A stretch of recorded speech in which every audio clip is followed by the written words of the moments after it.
Oh, I had the mic down because I was doing something else with the sound card yesterday. Yeah, so I'm trying to put my money where my mouth is a little bit and do what I tell other people to do, which is when people tell you, oh, your game is a bit like this, go and play that game and do your research. I'm also trying to turn Fridays into my just playing an indie game day, and I have a backlog of a bazillion games I've wanted to play for a while. And this one just seemed like the obvious choice because it was like, you know, people kept bringing it up in relation to the game I'm making. I don't think it's that similar, but I think there is a crossover of it being a platformer that has a kind of almost im-sim quality to it. So yeah, we'll see how it goes. There we go. Sound should be sorted. I'm going to die a bunch. Should I put this on full screen windowed? Okay, let's go with that. Yeah. Weird morning. My car just failed its MOT. That's cost me $1,000. That's great. My this is not working. I will just get the window mirroring working. I think it's because I'm doing a full display capture instead of a game capture. Let me just fix that.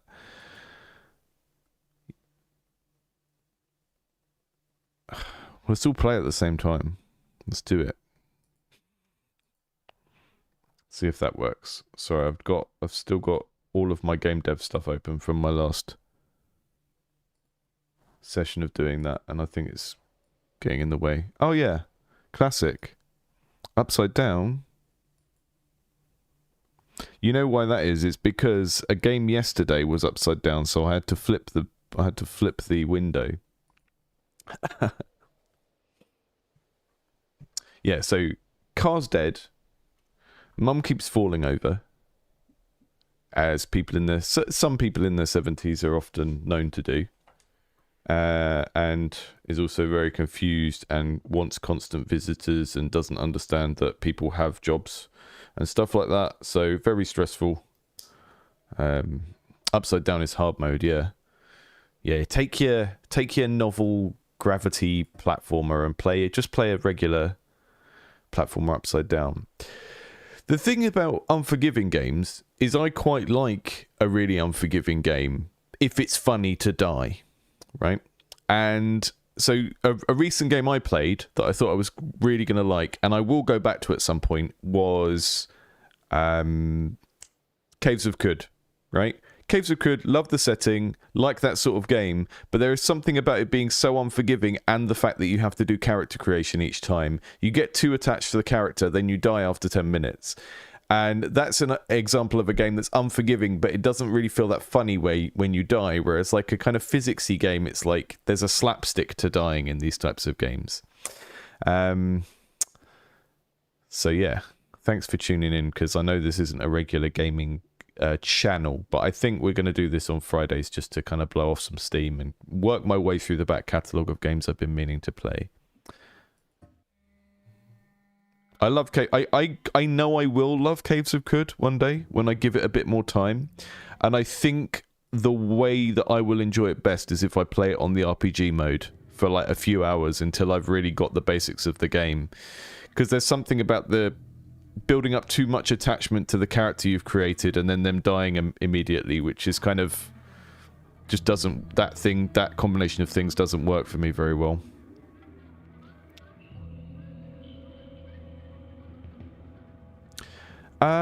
You can give me hints. I'm not that bothered.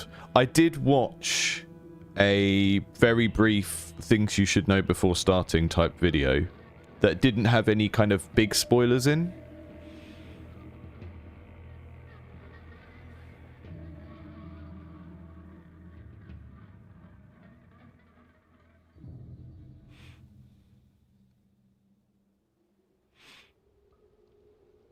That's how you do a tutorial, guys. Right there.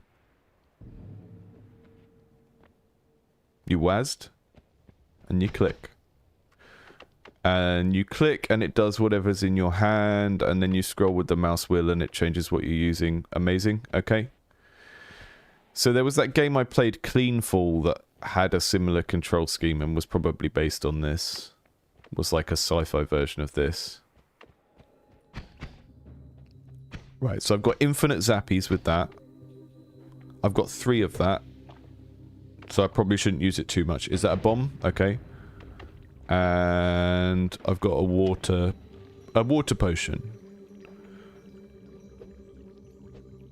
I can... F is to kick. Thank you, Kyle.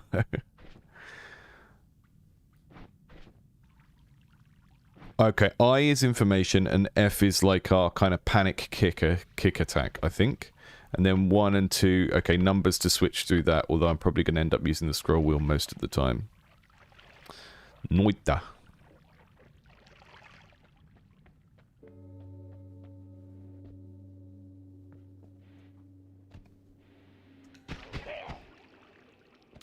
Don't mind if I do.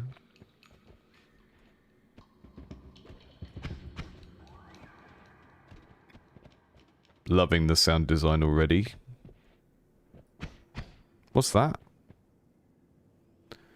A wand? Right, I need to stand near it so it stops getting away from me. Shuffle, yes. Spells cast 1.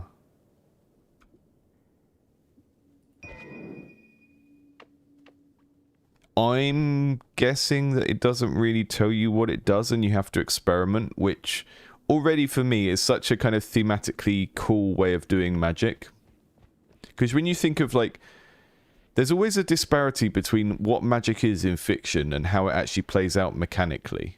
It's like D&D, you read a book and then it's not like, oh, you're experimenting and you try all these different things and then you come up with a spell, which is kind of how it's always presented in the fiction. So if this is kind of giving us, oh, you just have to use the wand to see what it does, then I think that's cool.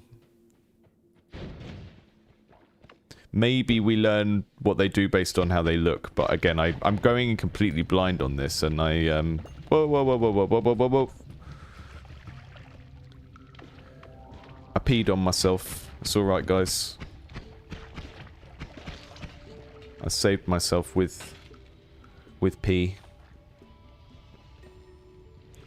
Okay, so I think that little... That's showing me that I'm damp, I think. If I go in this, I get really damp. And when I went in there, it went green, so I was covered in green, whatever that is. I think those are what the video I was watching before are called stains, which is like a liquid-themed status effect, I guess. Is there anywhere in this game where I can get milky?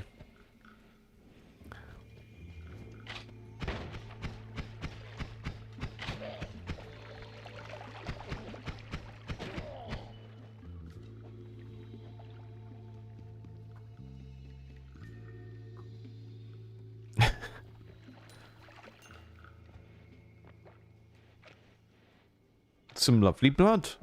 Just hopping around in some lovely blood. No, I don't. I'm happy to just experiment with the things and work with the information the game gives me. If I'm supposed to remember that that's a fireball spell based on how it looks, I mean, that looks pretty... If I was designing a wand and I wanted to say, hey, this wand shoots fire out, I'd make the wand look like that.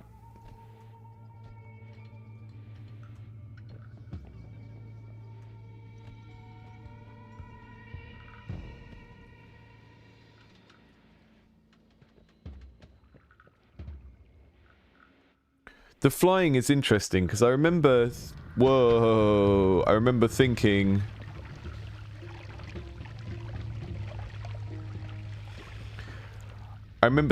about how if you basically made Spelunky, but with always having the jetpack, you would have a totally different game. And that's kind of the feel you get from the fact that you can fly.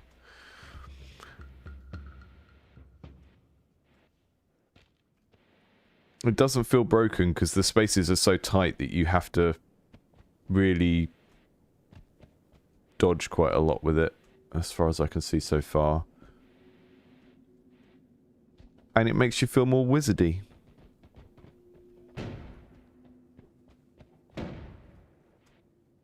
Ah!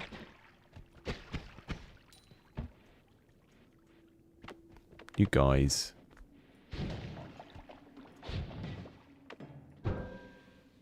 Wasting all my stuff, I know. But at least I'm covered in blood.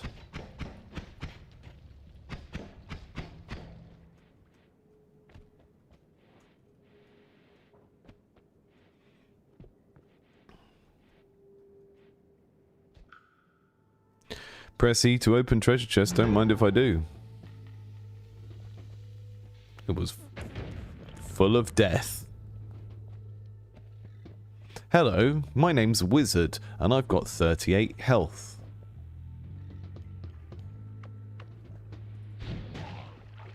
Yeah.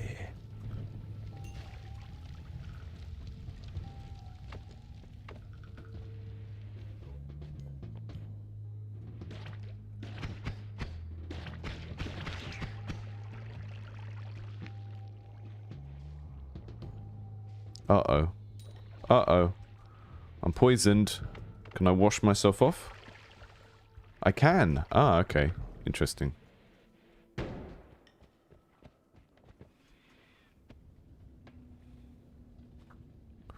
Ah, yeah, okay. Option, settings, input.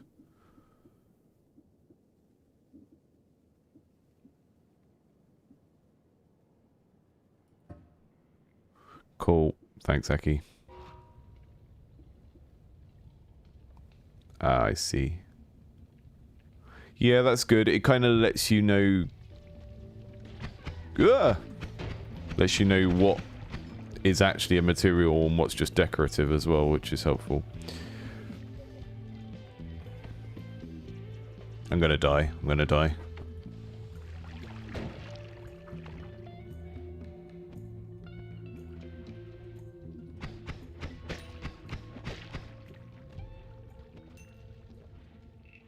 Can drink blood and heal. Excellent.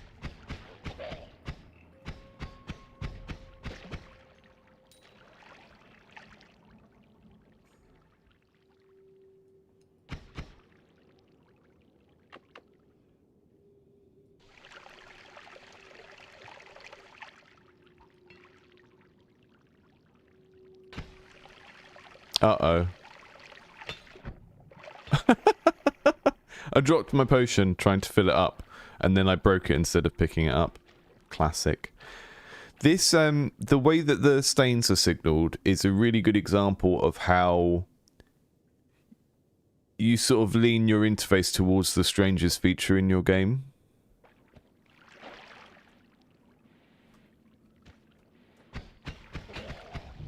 Because we've got this stains thing is a kind of unique mechanic, right? And players really need to understand it, so we put it right here.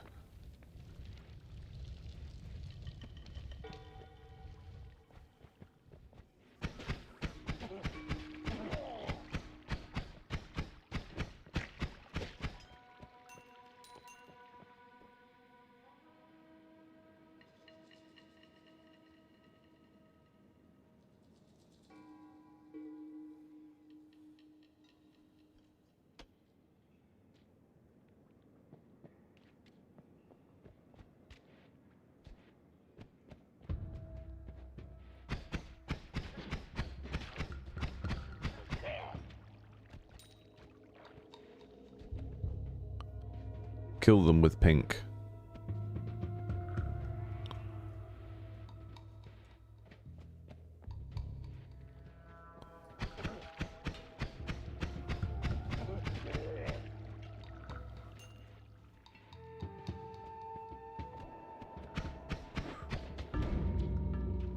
Cause of death. Hamis. Hamis. Hamis? Hamis? Is that just spider? Is that just what a finished spider is called? Hamis? I know in Swedish a spider is called a spindle, which I really, really like. I think that is the cutest name for an animal. Spindle. Top non-English cute animal names. I love a Swedish spindle, and I love a German Fledermaus. Fledermaus, German word for bat. Fluttering mouse. Amazing.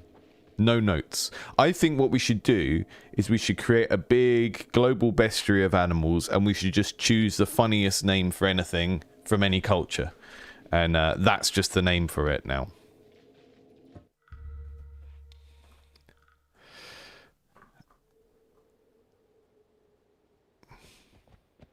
I'm going to go the wrong way. Stanley went the wrong way. Stanley walked down a hill. Stanley rolled around in the flowers. Stanley met a big blue mushroom. He stopped for a moment to see if it was a person, but it was only a mushroom. Stanley found a strange overhang and a hovering piece of rock. Stanley found a different way into the level. Oh, hello. It's the roots.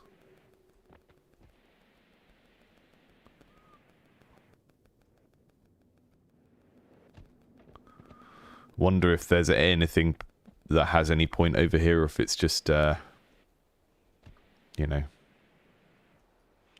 Whee!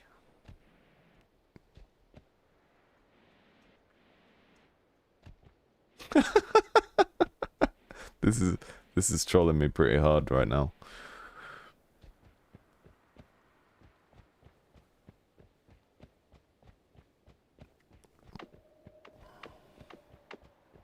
Okay, wand. Snow potion. We've got a snow potion. I guess that's going to melt.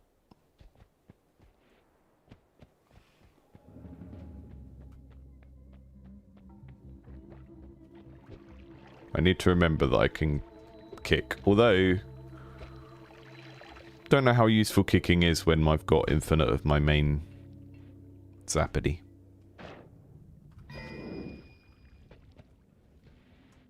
What's that?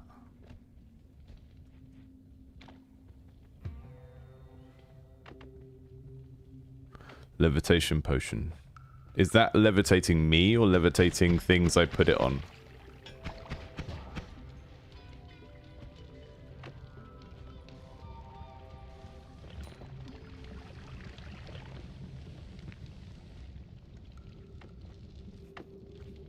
That bit from Scarface. Kick the cart. Where's the cart? Where's the cart? You speak to me of carts. Maybe I could levitate up the tree. Bulldogger, that's a genius idea. And if we can't do it, it's all your fault. Ah, is that a cart?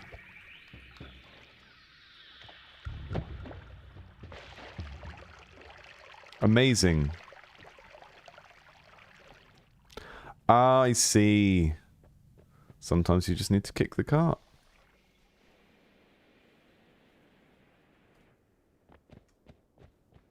This is where I live now. This is my new realm.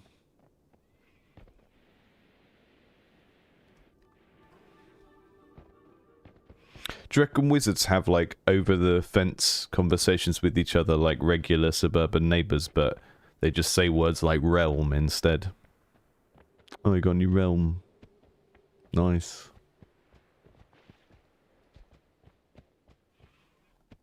Hello.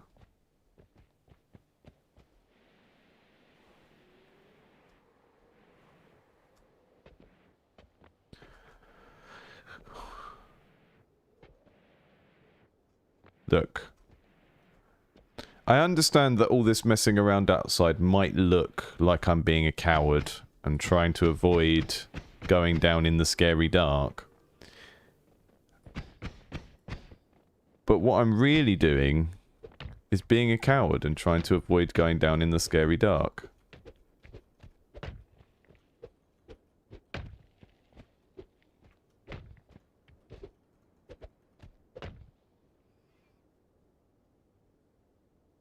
Video games.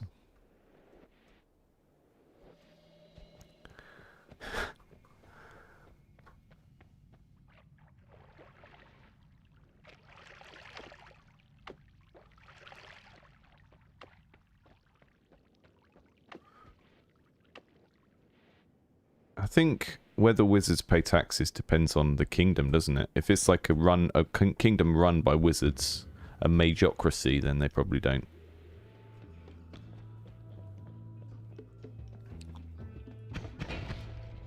Ah, interesting. Uh-oh, uh-oh. That's bad. That's a bad combination of things to happen.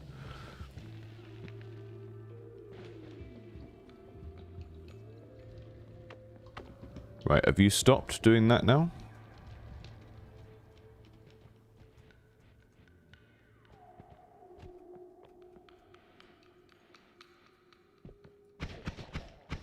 This is such a good way of doing kind of elemental magic stuff without it feeling trite. Look, I love a wizard. I love a fireball. I love an ice spell. But I do get a bit sick of elemental magic just being a go-to for people that haven't thought of anything new. But this is such a good, like, the fact that you're a wizard doing elemental magic and how it links with the environment around you is so rich. It's lovely.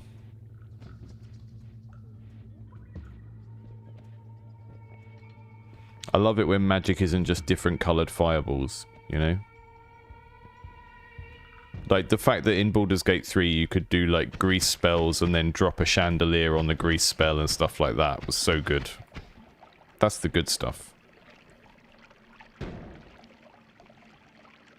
That's the time when you feel really lucky to be a wizard, you know? When you can summon up some flammable liquid and then drop a chandelier on top of it. What's that? Empty potion. Brickwork, blood. Blood and brickwork.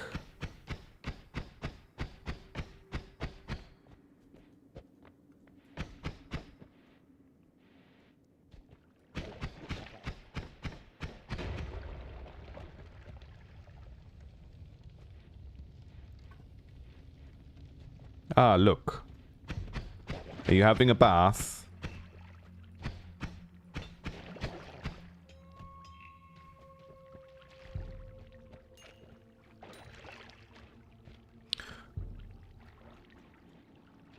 Blood and Brickwork is my my new airport lounge crime thriller novel about a construction firm that are also hitmen. And they kill people by throwing bricks at them.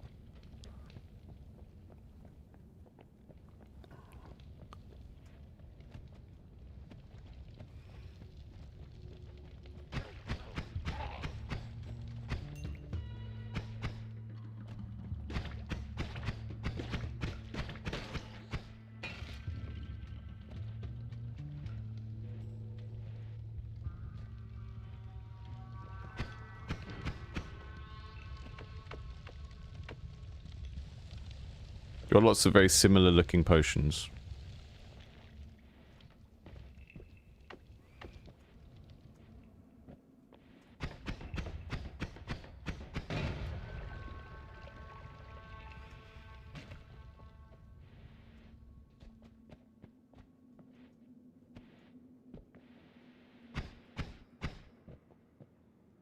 Ah!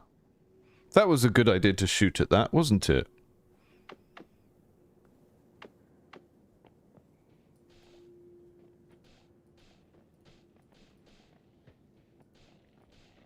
Just... I like to keep my gunpowder nice and cold.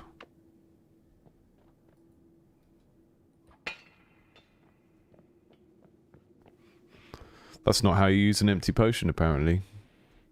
I thought maybe I could put some gunpowder in a potion bottle, but...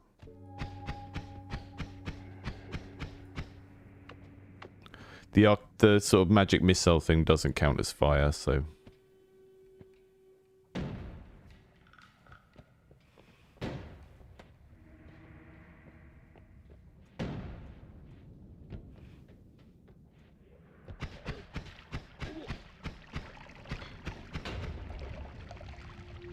Ooh.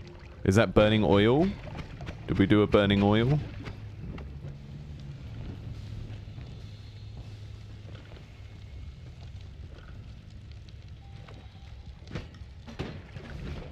Mate.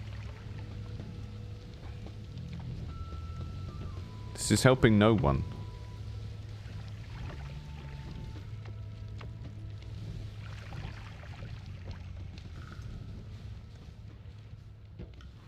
I just stand over on this very flammable thing. I don't have any snow potion left. Ah, okay. So, snow and water potions are OP. I know this much. First time.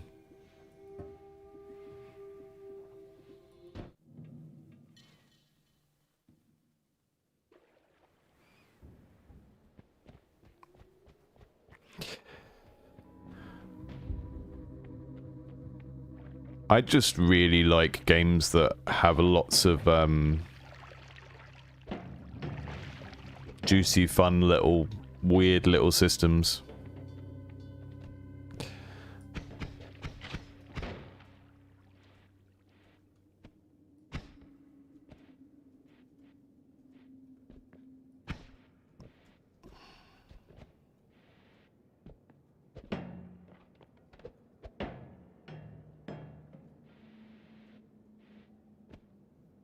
Berserkium?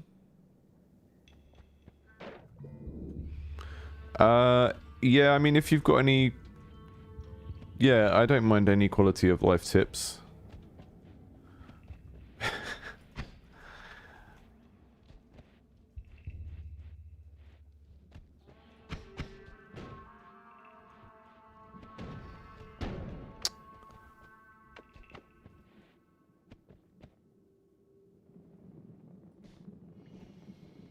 Oh, I'm so berserkiumed right now. I've been berserk pilled. I'm guessing I can make things fight each other with that, which is cool.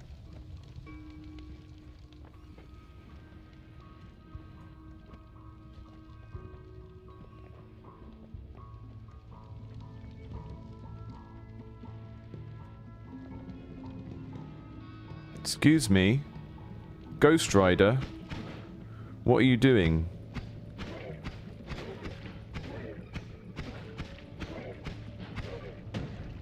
Mate, don't do that.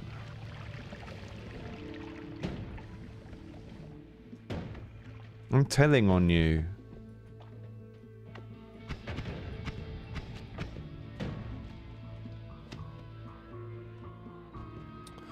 Okay, let's just get as far away from that as possible.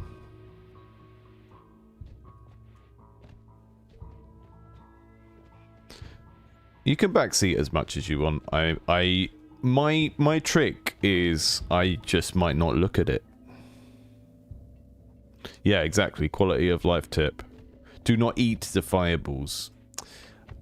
I think this might be a place that we do a little dinky bomb to get through. Need to remember that I have the bombs in the first place. Ah, a lovely golden wand. What does this do? Oh, oh, oh, oh, oh.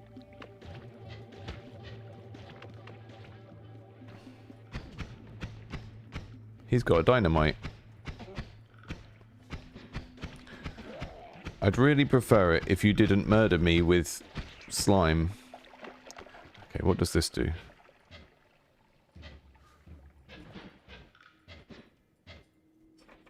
It does something. Maybe it does something to objects rather than characters. Or maybe that's like a really bad lightsaber.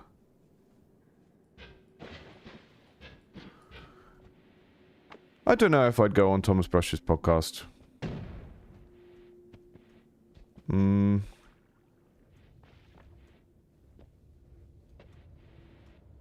It's interesting to see that people have been asking. I don't know. I think...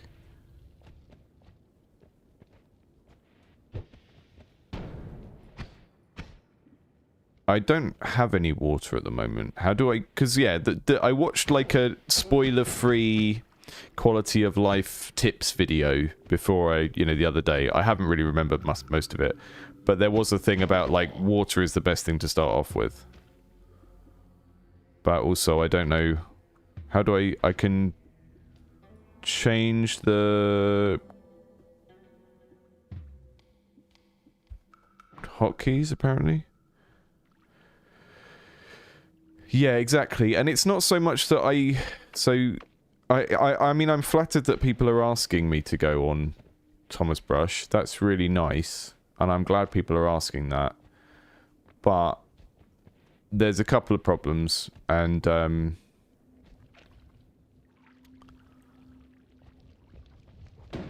I think...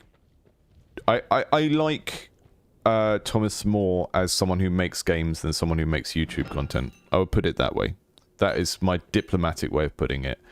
I had a go of Twisted Tower earlier on in the year because I did a spate of playing YouTubers games because, you know, it's all a big circle jerk here, and you're more likely to watch me play his game than someone you don't know because you think, oh, there's going to be drama. He's going to say it's not very good. And I thought it was pretty okay. As a sort of, you know, Bioshock love letter, and you know, but yeah, the whole kind of side of treating game development primarily as a business type thing, I just don't think I can have a good conversation with someone like that isn't just me getting intensely infuriated with them and coming off quite badly. So, and the thing I quite dislike about his podcast is he will get really artistic, creative, interesting people on, and then the thumbnail and the video title is just all about how many units they sold or how much money they made.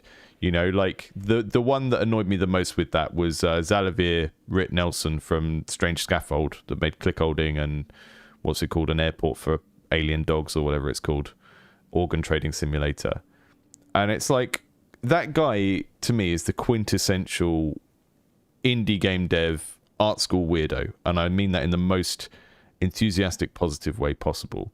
And to get someone like that on and talk to them about business and money is just so direly out of I don't know. It's like you're taking what someone has achieved and trying to fit it into your own ethos rather than why they do it, you know.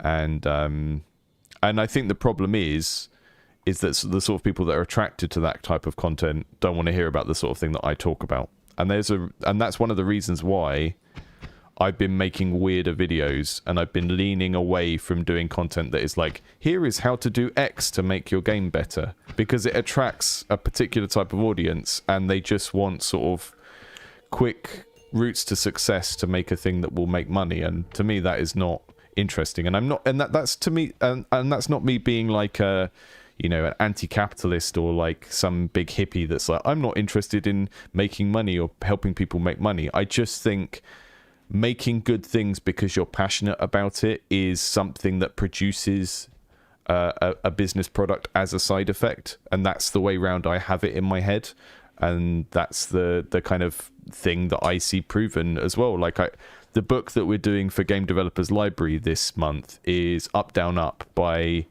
Kim Nordstrom, which is based on interviews with a bunch of different CEOs from games companies, and some of them are like indie game companies like Kitfox, and some of them are AAA companies, and some of them are free-to-play companies.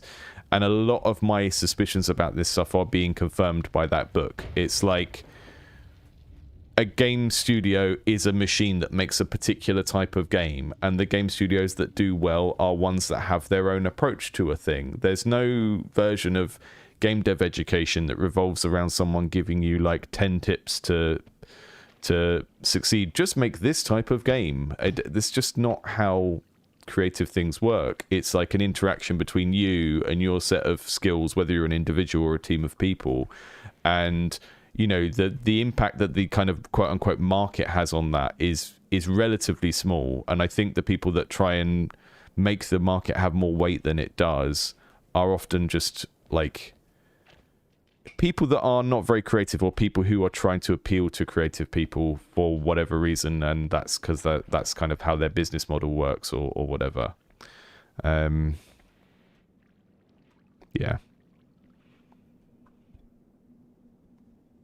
I think, yeah, that I've listened to bits of that podcast, and I think it's good that it exists, and I think it's good that it exposes the audience to certain game developers they never would have heard from. But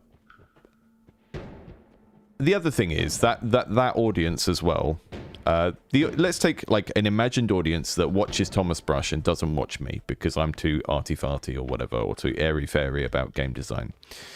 That is exactly the sort of audience that will go, oh, what has this guy ever released? You know, at me, which I already get a fair bit of.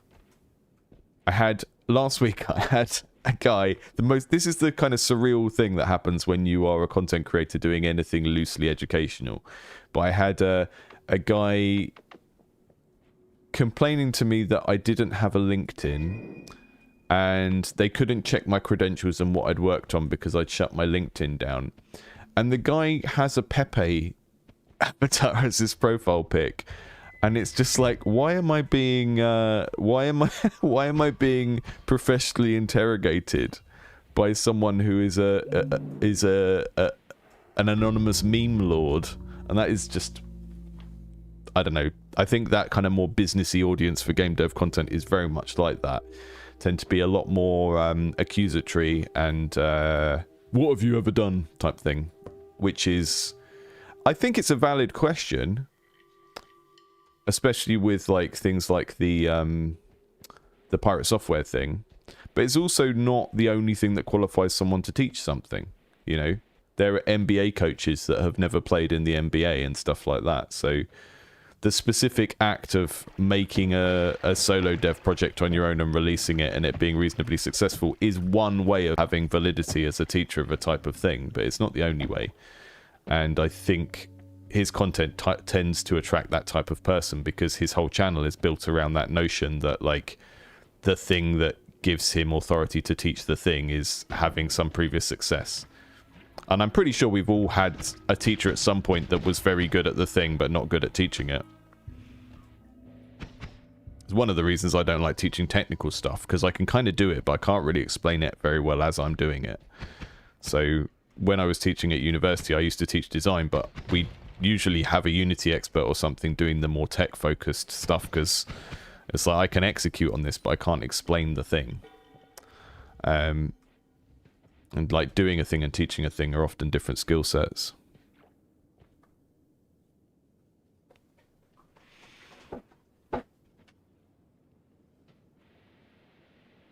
The overlap between Bite Me and IGC, I don't think it is surprising, because I think the thing that we have in common is that we are personality-driven platforms. Like, there are very few people, like other channels that I watch, because I don't watch stuff for information a lot of the time. And if I was going to, it would be something like a GDC talk. So I will watch other YouTubers because I like their personality that they put into their content, and I like their perspectives on things. And that means that a channel like Bite Me, I will just watch them chat about stuff because I find them interesting people, and I like kind of hearing the way they express their takes. I'm usually more interested in how people express their takes than what the takes actually are. And I think a lot of stuff to do with the creator economy is like, the majority of the audience for anything aren't just there for information. They're there for like connection and personality stuff as well. You get like a small fraction of the audience that's just like, tell me exactly the video I put out this morning is about. There's a very small fraction of the audience who have used YouTube exclusively for tutorial content for years, and now their algorithm is just 100% tutorial pilled, and everything that shows up on their YouTube is someone telling them how to do something, and they get really annoyed when anything is slightly more to do with someone's perspective, or, you know, lesser, here's how you do a thing. But those people are in the minority. That's not how most people engage with content creators. I think most of the time. It's like you only have so much time and attention you can give to things, so you usually want to get more than one thing out of watching someone, you know? Which is why I have to ignore quite a lot of comments every week telling me to stop joking or being silly and stuff like that, because it's like, well, I'm not here to just passively dispense information.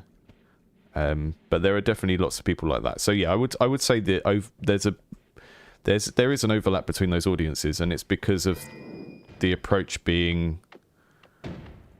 you know, we are here as personalities as much as anything else.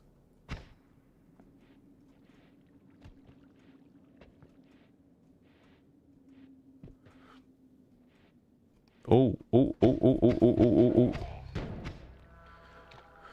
Okay, I've just been autopiloting because we've been talking about stuff that I have to actually think about, so I'm going to focus on the game for a couple of minutes.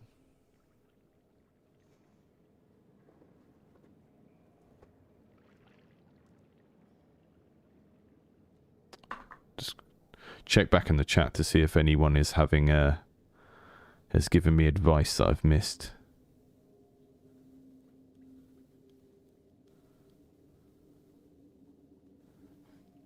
Oh yeah, I would definitely go on Jonas's podcast. I also need to thank Jonas properly because I think indirectly he's the reason why I got the Game Maker sponsorship, so that's a nice thing. You can drink straight from a potion if you open the inventory and right click on it. Okay, that's good. So no more pouring potions on my head.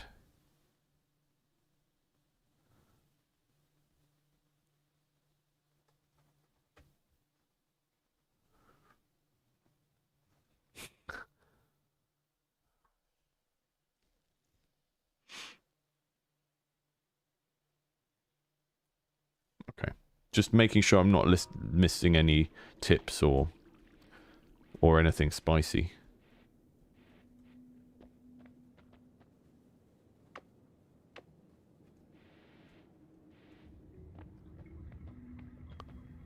Yeah, I really like Jonas's stuff. If all the mountains were of silver and gold, what would they profit a man who lives in constant fear of death?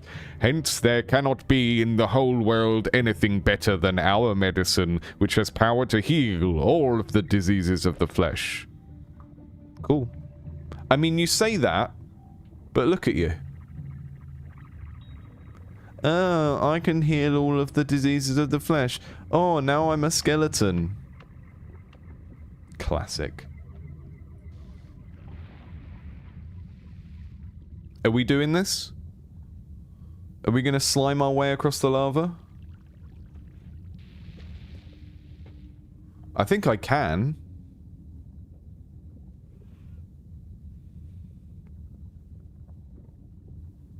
If you tap S, you can eat stuff from the floor. I mean, I was going to do that after this video. I play video games to do things I don't do in real life.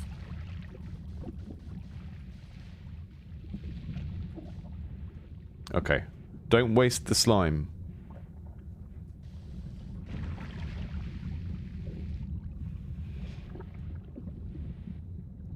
Gotta keep careful eye on our magical jetpack management. Ah. Nearly got over there. Why? I don't know. Just felt like it. Saw it there. Thought probably should try and get over that.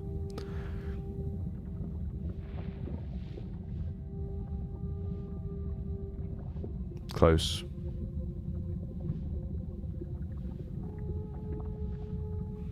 I don't want to sell 40,000 copies of my next game because then I'll have to fix bugs and stuff.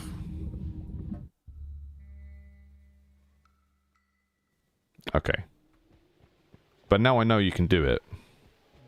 I didn't really realize until I was halfway across that I didn't need to constantly spray, and I just needed to very carefully monitor my my flying fuel and then spray an island down when I was running out. I sort of wasted quite a lot on the way over there, and then I was kind of rethinking it on the fly, if you'll pardon the pun. Yeah, I love this game. I love this game already. This is very much up my alley.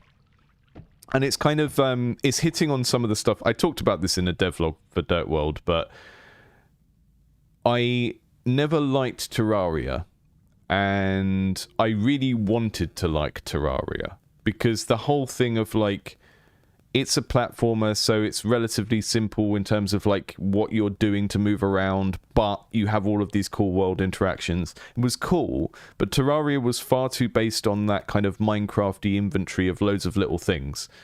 And having a big inventory of loads of little things that you're constantly interacting with to build and stuff just becomes very, very fiddly in a 2D game. Because if you ever put stuff on the ground, it's sort of all bunched up. So having one of the things I've been following with Dirt World is there's only there are basically items that are so small you pick them up automatically like coins, and then there are items that you carry around your head, and that's the limit. So you've got the kind of Mario style, you can pick up a shell above your head and throw it, and that's it. And then there are relics that you pick up and you kind of keep them indefinitely. And that kind of gets around the problem of having a rich platformer where you can actually do stuff like pick something up and take it somewhere else and find different use cases for things, but avoids the UX problems that I felt that Terraria had. Loads of people love Terraria. None of this is like, that's a bad game. But in my mind, the way that the inventory and the items worked in that game wasn't a good fit for such a like fiddly little platformer. This is much better because you've got your kind of inventory of stuff, which really becomes a set of actions more than items, really.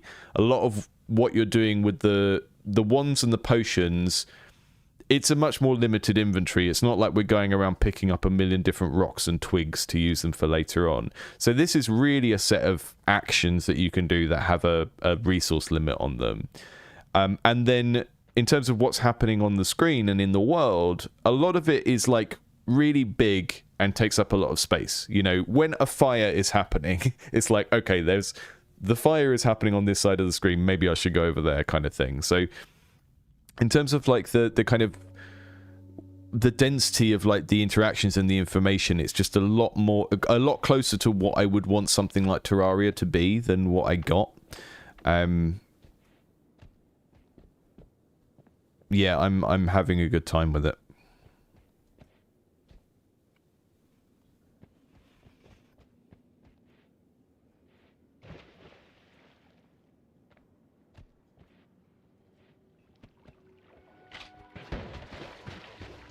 Oh, I've started off with a different wand. I've got a bouncy wand this time.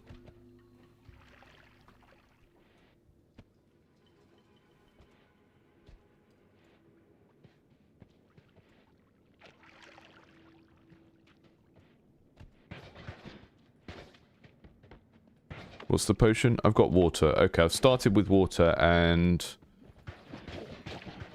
a bouncy but kind of hard to manage potion, and then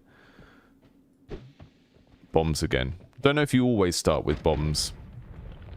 That was a bit of luck. I kind of fired that randomly and then it just sort of went where I needed it to go, which is kind of good.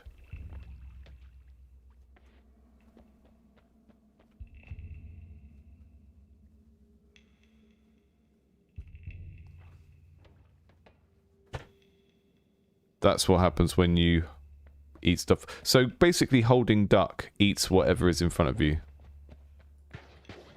This game is too relatable. Can I eat gunpowder? I love to eat gunpowder.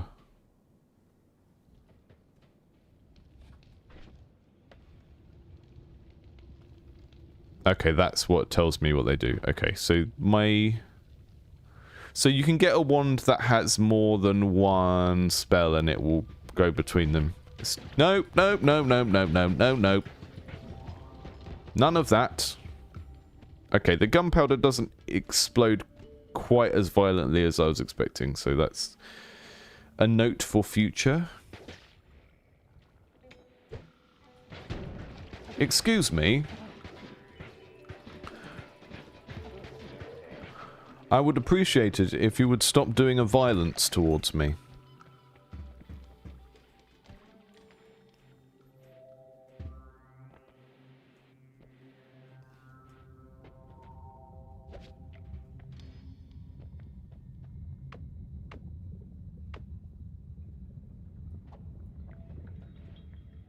No! My tablet!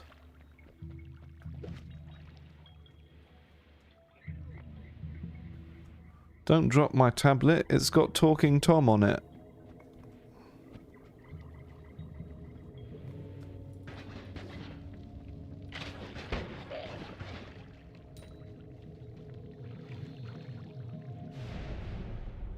Ah, the portal. A heart. Increase your maximum health by 10 and restored. Okay.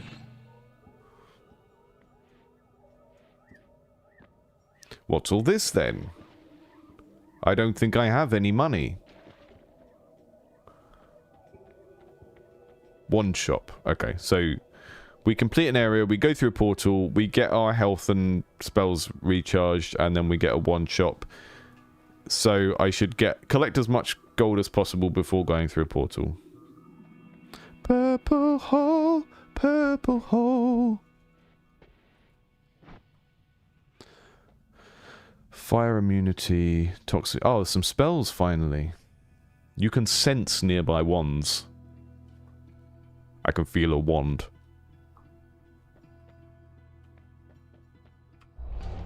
Fire immunity spell seems good. Where's it gone? Oh, is it passive? I've got that all the time.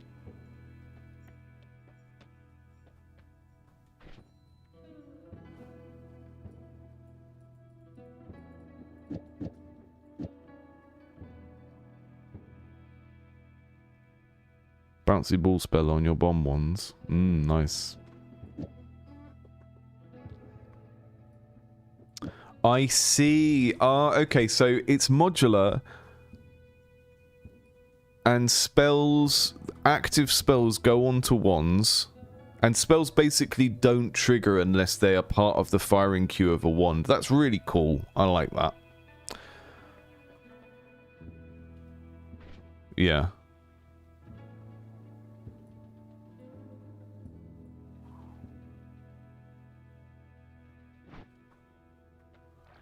I've not played Cocoon, no.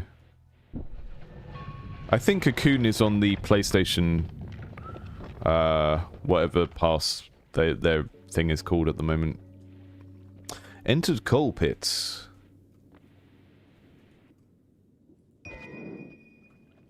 You feel an invisible force pushing and pulling you. Okay, so we've got a crazy, crazy wand of lots of different things. It does sparks. It does freeze. It reduces recharge time and scatter. So it's like a kind of crazy storm wand, this one. But now I can't edit them. And I could edit them up there. So maybe you can only edit the ones when you're in the one shop.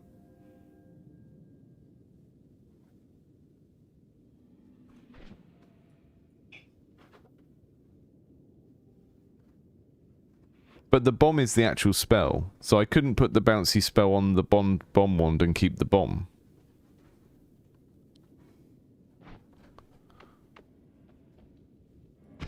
Okay, so... that's neat. Yeah, that's cool. Need to not get overconfident just because I've got a cool wand, though. That's the curse of being a wizard. You get a cool wand, you go out into the realm, and then you start acting all Billy Big Balls because you've got a cool wand. And the world doesn't care if you've got a cool wand.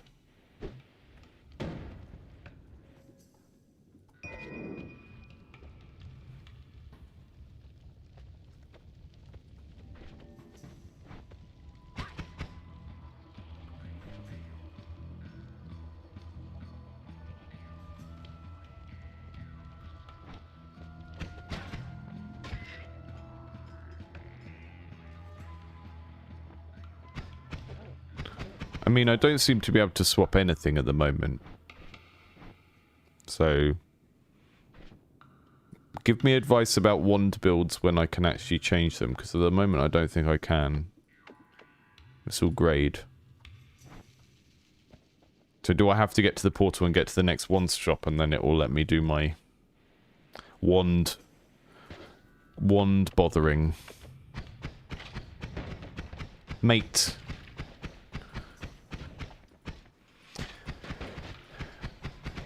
If we'd met under better circumstances, I would think, cool, you're a floating skull that's on fire. We could probably be friends. But you insist on trying to murder me.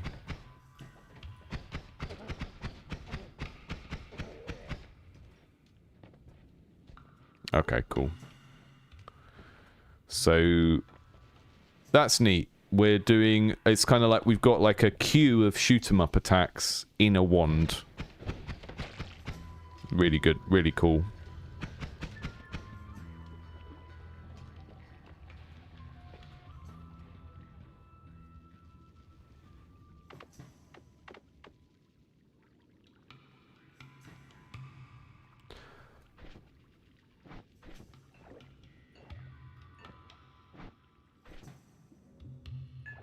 Drink some water.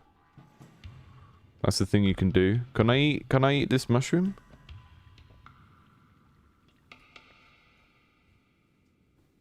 No. I'm just eating sand. Mmm. What's this wand do? This wand is a light, a double spell, and firebolt with trigger. Okay, that sounds messy.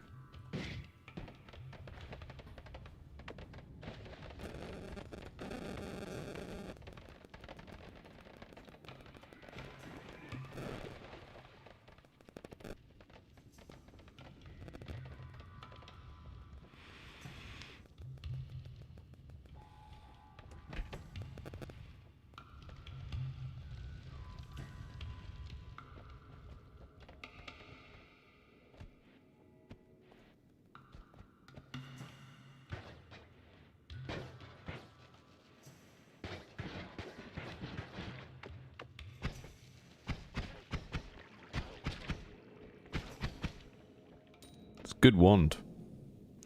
How do I see what I've got money was? Oh, $122. Wizard dollars. Gotta get those wizard dollars. Yeah, to be fair, there was a thingy. A pile of gunpowder. Look at all this lovely gold. Ooh, delicious.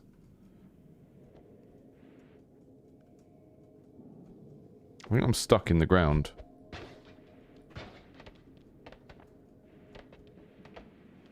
That makes me feel less annoyed about my own collision bugs. I just had a moment where I had to shoot the ground away to get unstuck.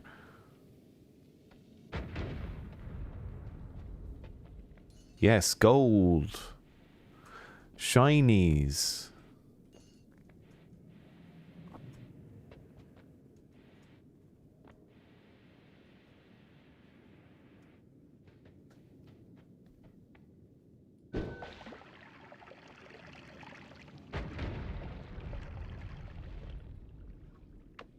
Look at those lovely particles.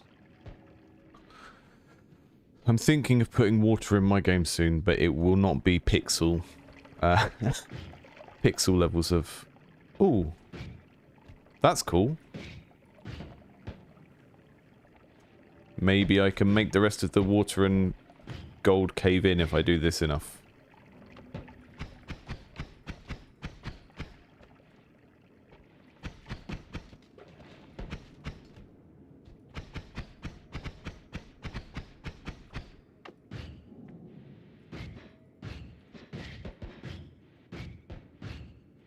It's working. We're gonna get there.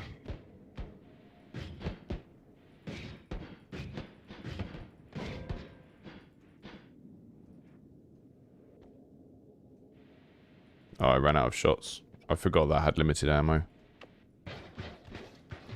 Darn.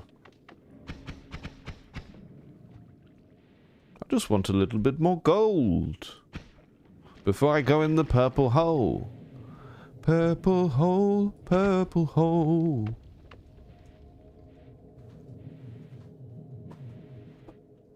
just got to send the purple hole video to the chat. I think it's on my other YouTube.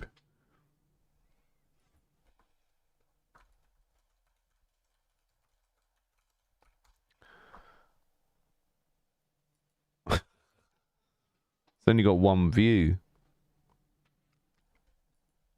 It's probably been copyright tagged because I actually used the Purple Rain video in it.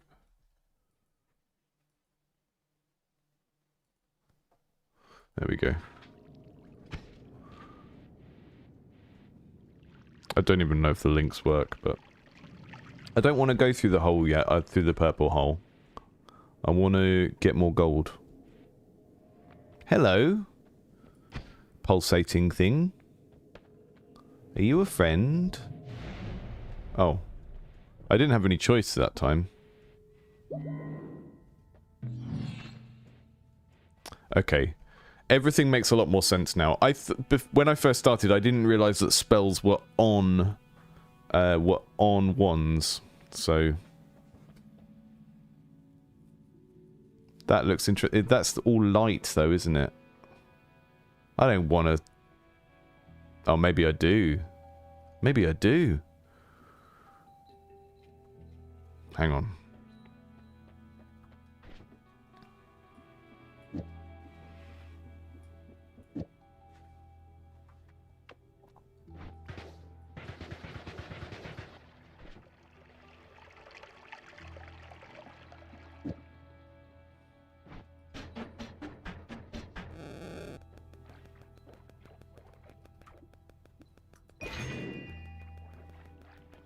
Feel free to tell me if I just did something stupid. Look at all these lovely spells. So that's a shuffle wand. Oh, they're pollen. Floaty projectiles.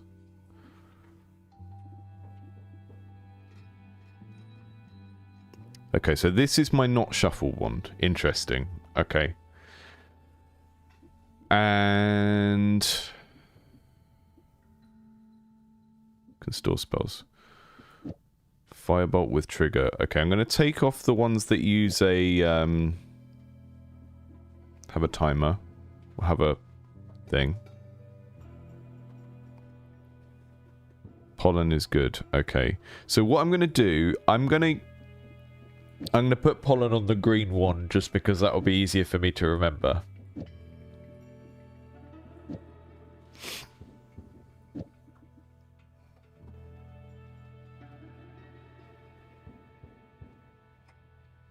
Okay. So the last one, we're doing ice quadruple shot. 3 spark bolts and 1 bouncy bolt. Okay, I'll go for it.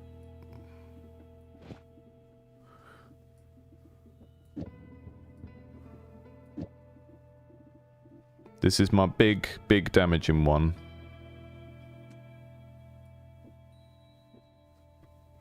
No, I'm happy to take one. Like, this is the one that you suggested. So this is my. This is just my wand for blasting. Just my general blasting wand. That's fine. And then I'm going to put all the pollen on the green wand because I'm going to find that easier to remember. And we'll put a light on there. And then the blue wand will be my bombs. And then firebolt on the golden one.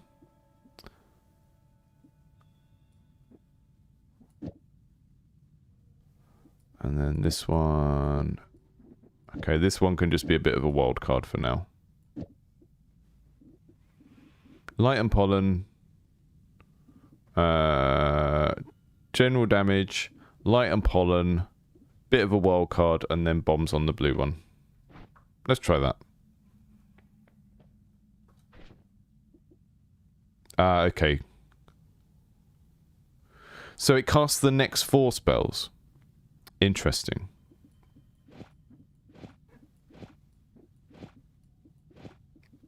We'll go for that. Oh. Oh.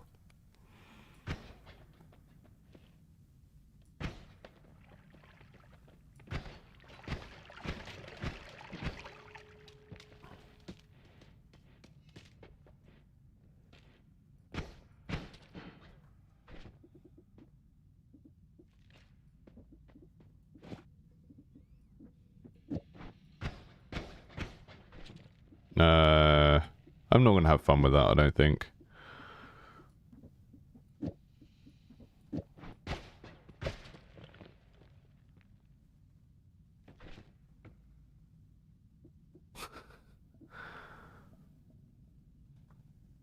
Okay, so I'm gonna put heavy spread on the pollen wand.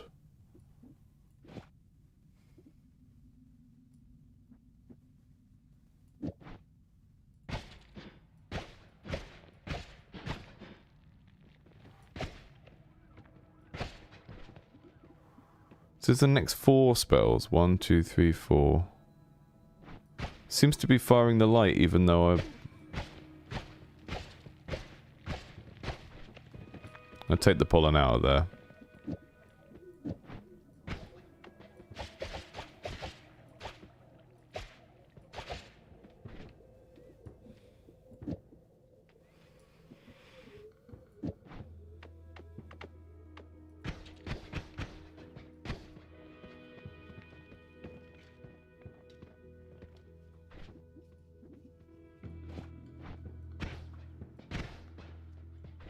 Cool.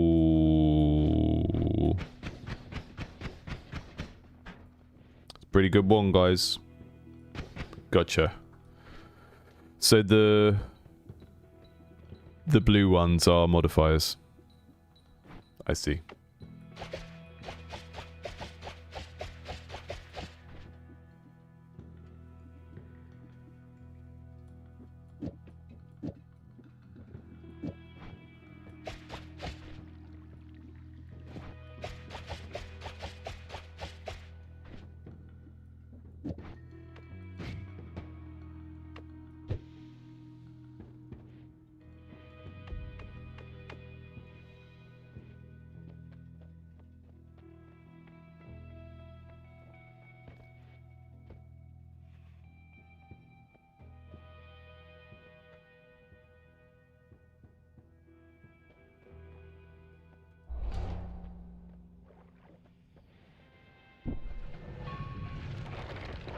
I like these big, kind of chunky upgrades. Pollen digs well. Oh, excellent.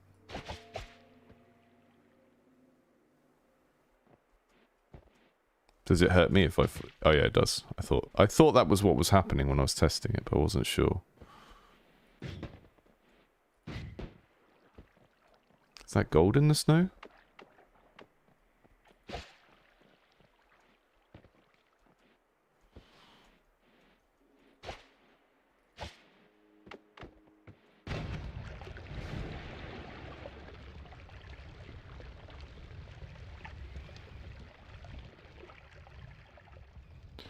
Sid is... Who is Christopher Alexander? Is it the architect that comes up a lot?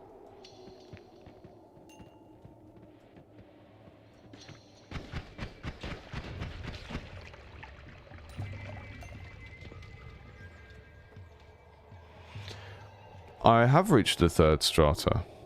But also, I've been told that going too far ahead in this game too quickly is likely to kill you. So, I don't know if that's really an achievement.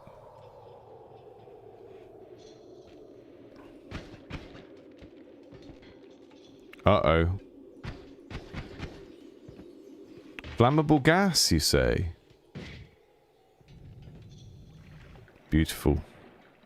Beautiful.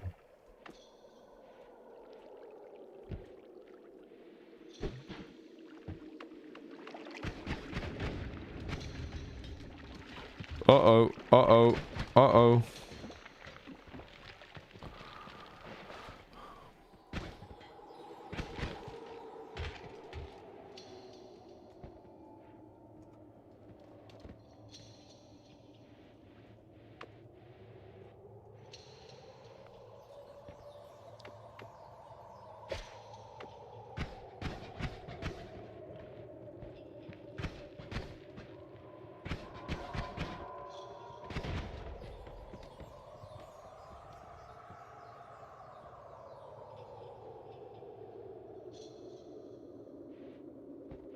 No, I haven't read them yet. I mean, One of the reasons I started doing the podcast that we've been doing for the last couple of months is that I haven't really read design literature for a few years. Grad school kind of killed my brain when it came to reading. You get into this weird mode of reading where you read just to sort of like harvest quotes, and then it's quite hard to read after that. So it is partly because I knew it was something that other people would find helpful, and it was partly just to get myself regularly reading helpful things again. So I think we should have... Christopher Alexander should be on the list.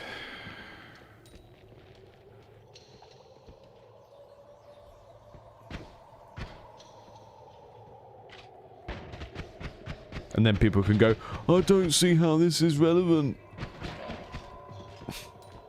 It doesn't tell me how to make Vampire Survivors in Unreal Engine.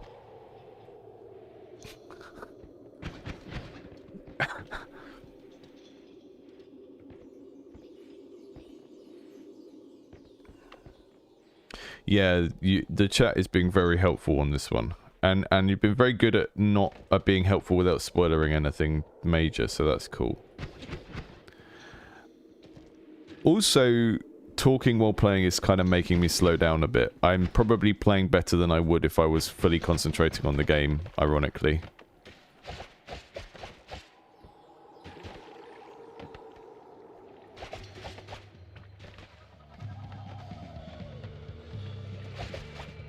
Have you considered not doing that?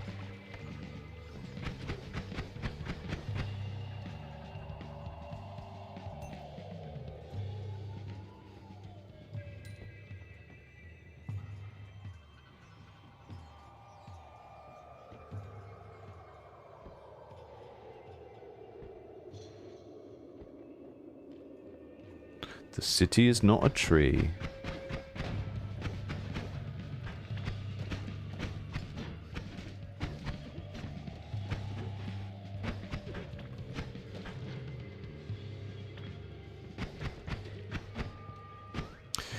There's also an essay by Henry Jenkins called Game Designer's Narrative Architecture, which is possibly in a similar vein as well. Because he kind of compares games to fun fairs and stuff and kind of goes down that route of like...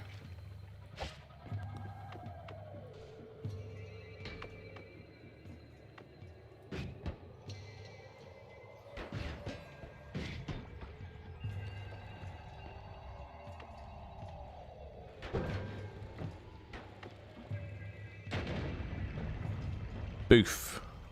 You got boofed. Excuse me.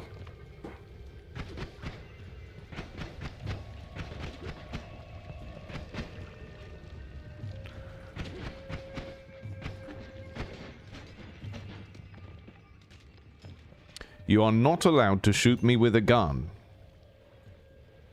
That's against the rules.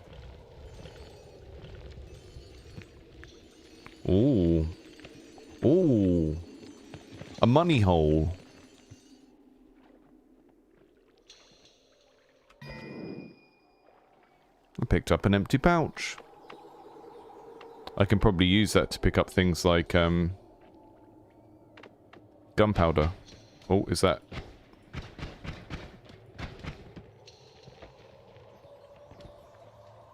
Still haven't played Factorio, no.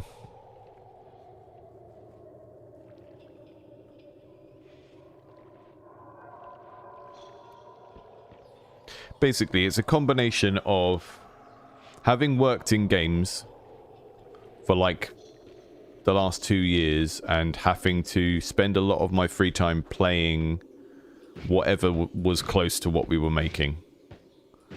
And then also just the classic thing we all do of just buying the same game on every single platform. I think I have Darkest Dungeon on 3 platforms. I have Slay the Spire on 3 platforms. Very bad practice to have forever games and never move on from them. If I can just get past these guys, I can get that sweet, sweet end of level heal. Excuse me.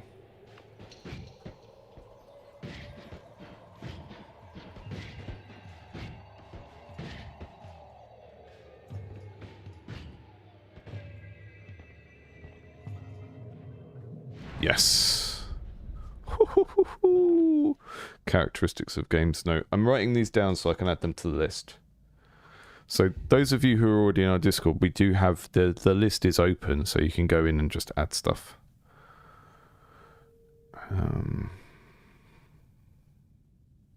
I think I put the one of the Alexander ones about architecture already on there.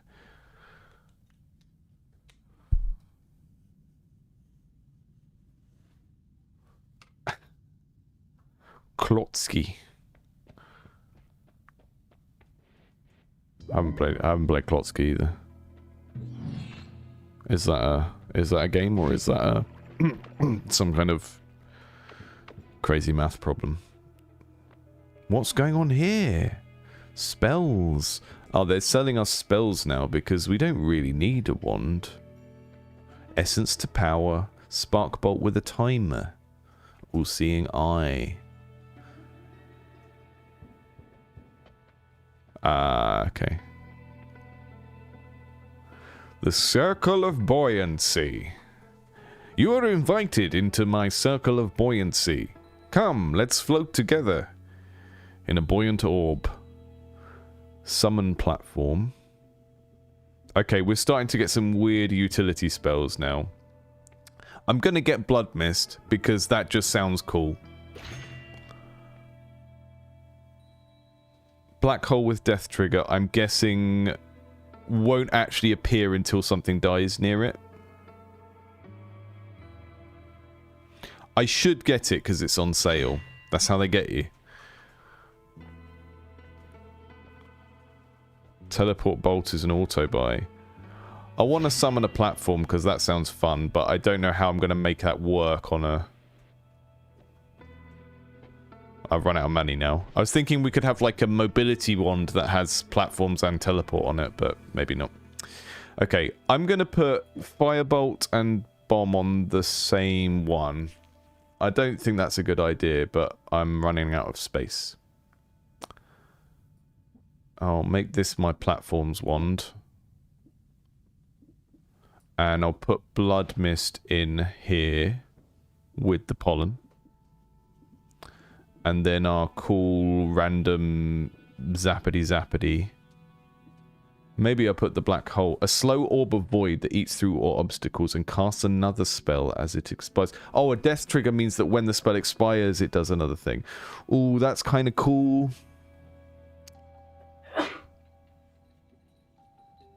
Right, so we've got one mobility wand. This is kind of like our big area trying to hit everything with a thing type thing, and this is a bit more controlled. I'm going to put that on there and just see what happens.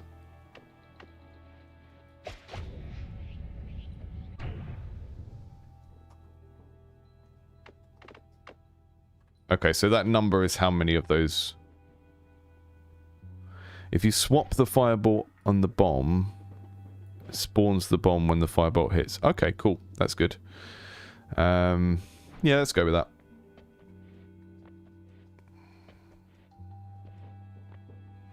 Faster movement. Revenge tentacle. I'd quite like a tentacle. Or seeing eye.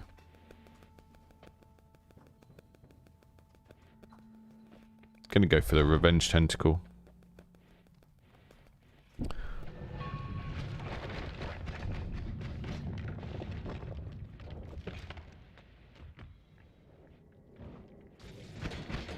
Excuse me, I'd prefer it if you didn't do that.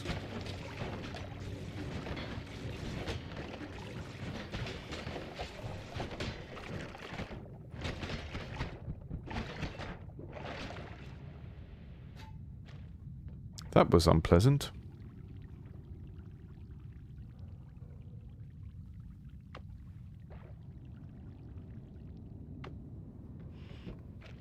So the deeper we get into the ice, we get these kind of Star Wars-y mechanical wizard dudes. And then I spawn a platform and I get stuck in it. And I die.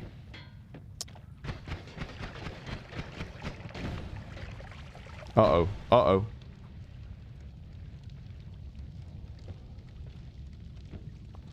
If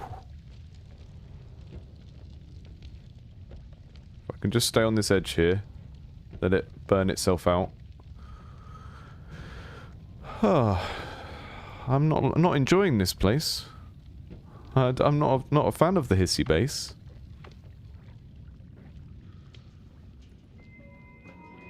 Nope. Right, I need to remember that that's a platform wand.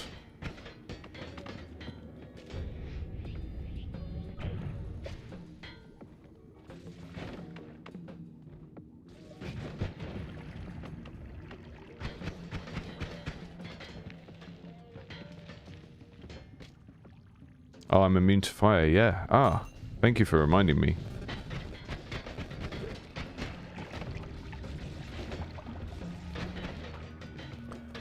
Sometimes I forget I'm immune to fire. Can't go around your whole life being afraid of fire.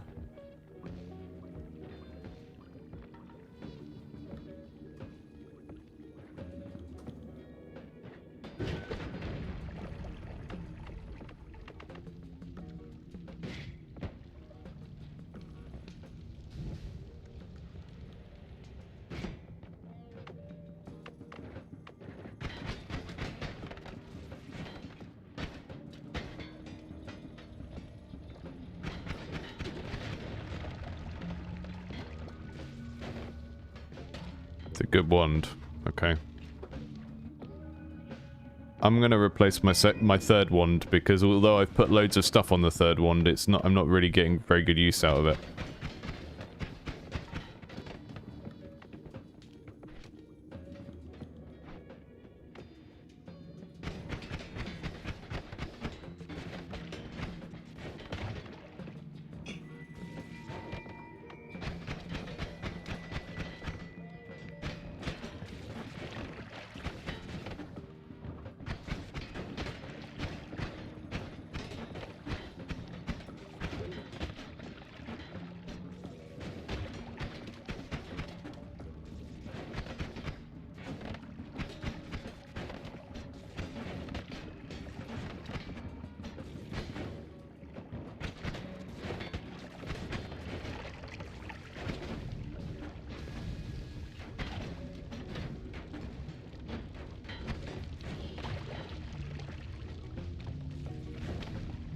Let's just get out of here.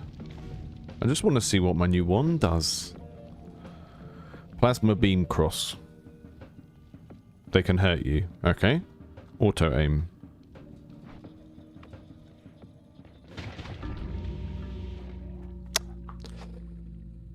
That's how that works. That's how that works. That's how the plasma beam cross works.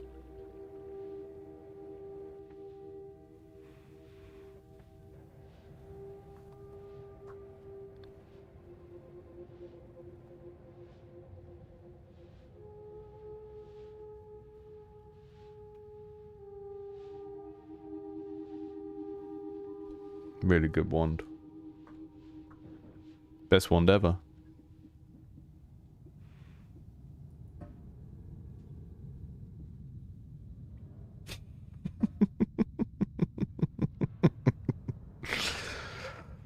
Such a good wand.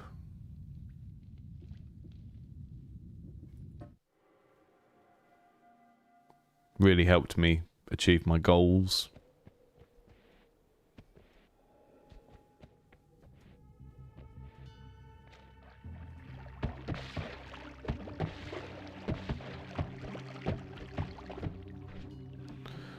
Splitter bolt.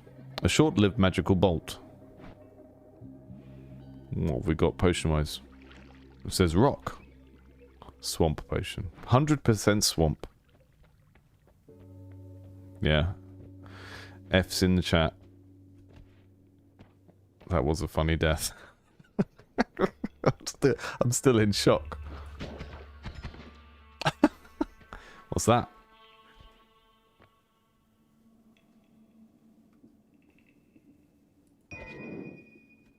It's a storm. Rain cloud. Ah, I love a temporary watery phenomenon. I'm guessing you can chain rain and lightning together and do crazy stuff with them.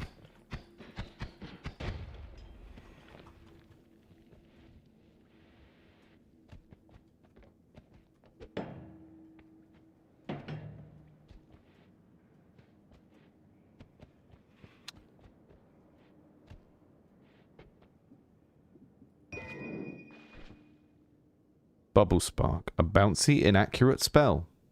See, that would be fun to put together with the storm, with the rain thing. Excuse me. Would you like a bouncy, inaccurate spell?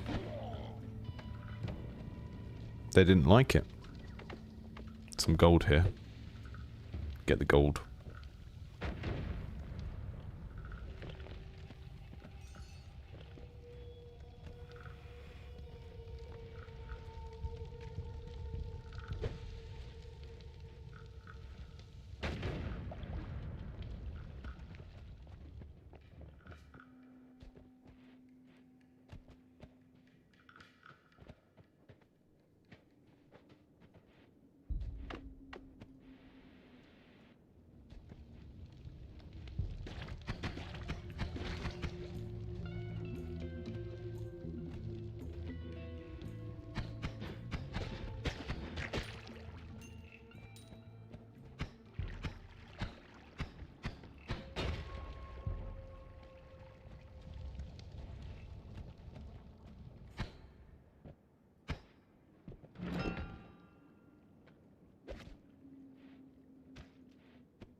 Ah yes, a runestone of magma. It's got a strong magical aura. You feel like kicking it. Ah, interesting.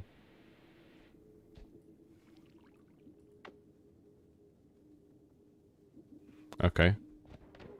I can kick that and it's going to do something magma related. Probably don't need it yet. Probably wait until there's someone I want to magmify.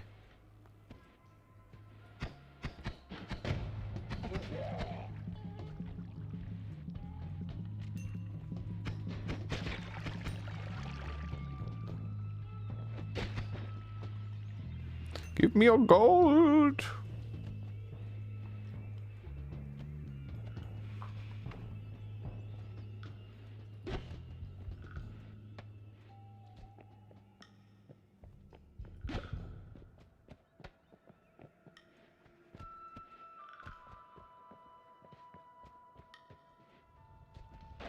Busting out some sick flute.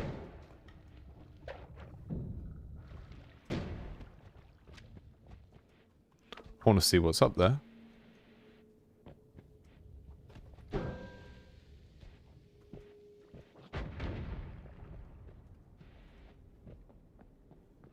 Look at that. Yeah. I didn't even know that was up there.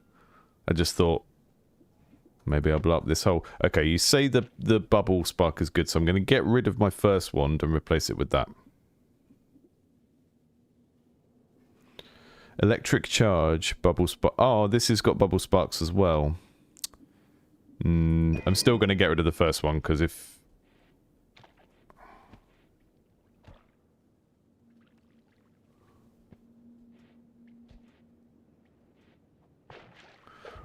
I will try the... I'm going to log off in about 30 minutes, and if we last this run that long, which is not going to happen, but if we do, I am going to use this before the end of it. I'm going to use the runestone. That's my goal. I just want to find somewhere good to use it. I'm guessing it's going to spawn a load of magma, but I don't really know.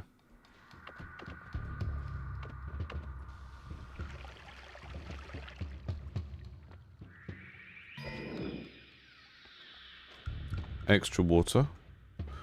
Right, I'm not doing well for, not doing well for...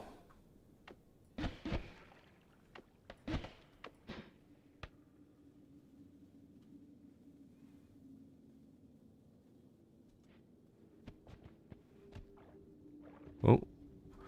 Not doing well for health, so,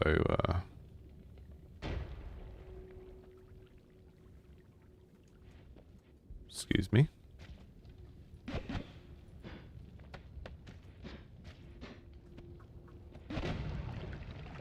Oh.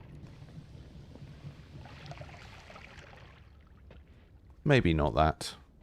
Maybe don't do that.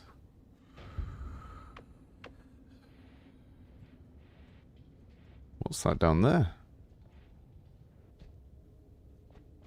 a big health. Can I magma my way in there, do you think?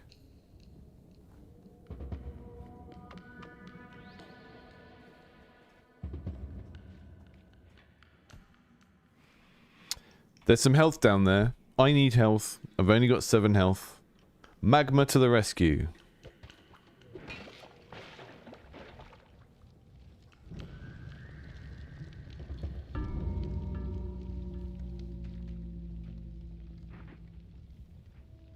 That's how that works. It would have got us there as well. Look, it's melting the sand away. Not turning it into glass, though. I don't think.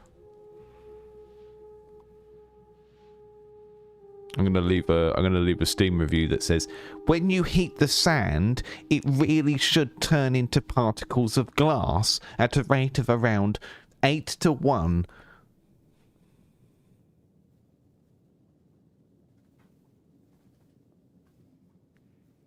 One pixel of magma.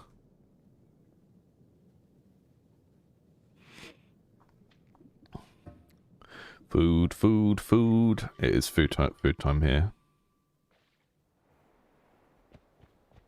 I need food soon.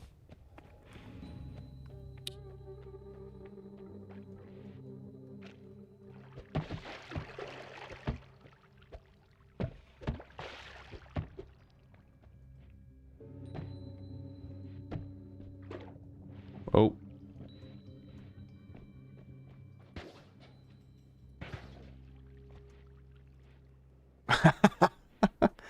Yeah, I got up to the 4th area. Built some pretty good ones. Had some good, mostly good wand advice from the chat.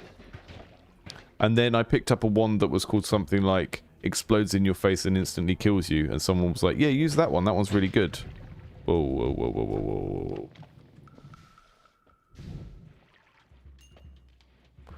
whoa. And then, yeah, the explodes in your face and instantly kills you wand exploded in my face and instantly killed me. And that's how I learnt not to use the explodes in your face and instantly kills you wand.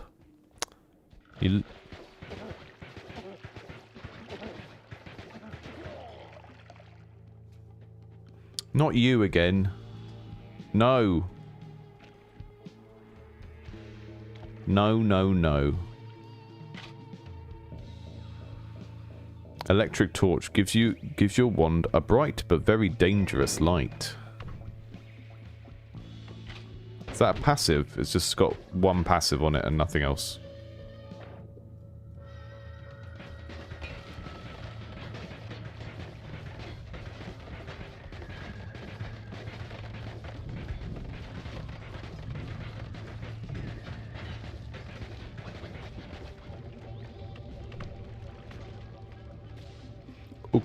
Iku. Makes you feel very charged.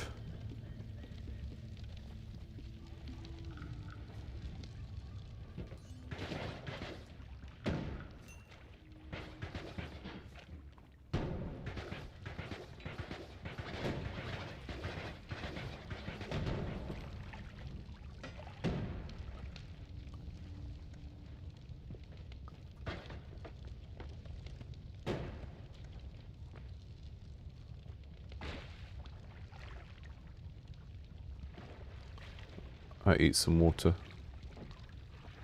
I'm drinking all of the water. Yum, yum, yum. Can I eat the flowers? You can eat the flowers. That's the good stuff. Delicious. Can I eat the fern? Can't eat the fern. Yum, yum, yum.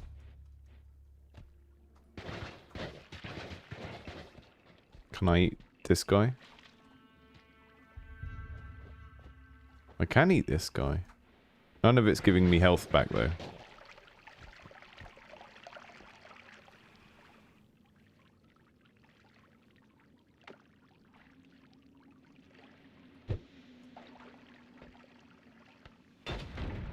Oh. It's like that, is it? You want me to go into the toxic sludge for a wand? I don't even know if it's a good wand. Or water down the toxic sludge. Ah.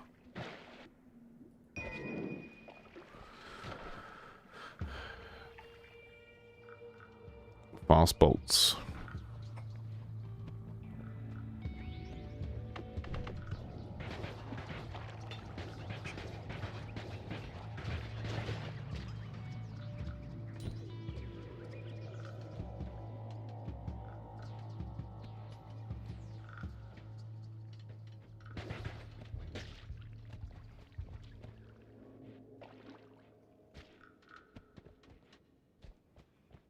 Right.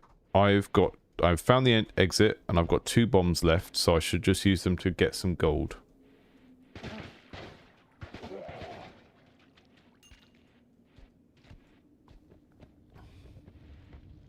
Somewhere with some lovely gold, please. It's got to be somewhere with...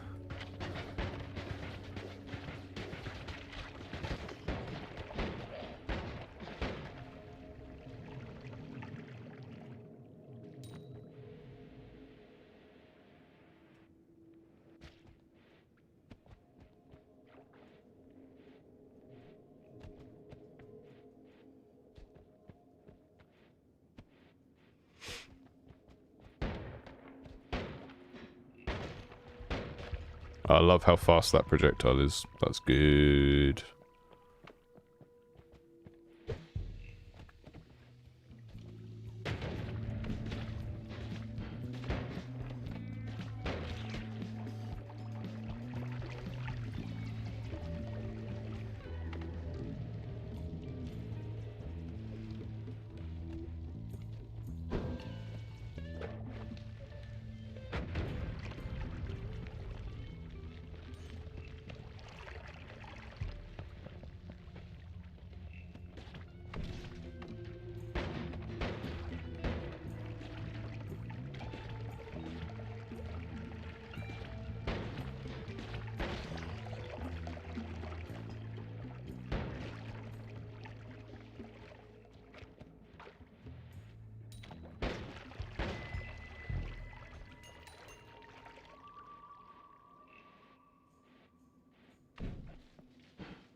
What if my wand was actually a shotgun? What are those? Energy spheres.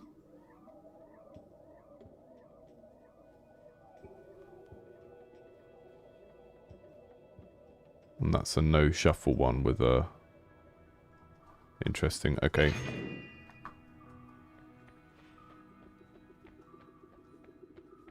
Oh, and you can pick up your previous wand, take the spells off it. Okay, that's good. So I can deliberately do that.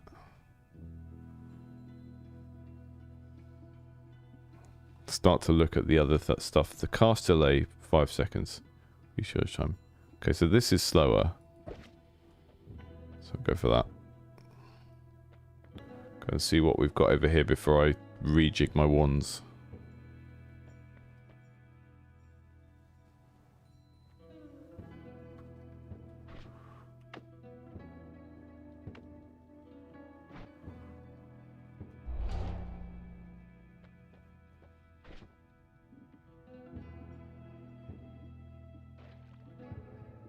Where did that go? I don't know. Okay. We're going to keep the bomb wand as the bomb wand. We're going to put the triplicate bolt on the first wand. No, we're not. We're going to do simultaneous, and we'll do the triplicate and the bouncing together. And then...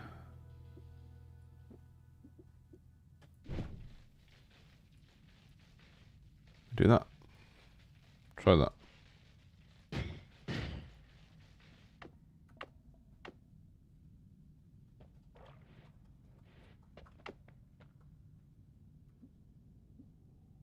Oh, I see.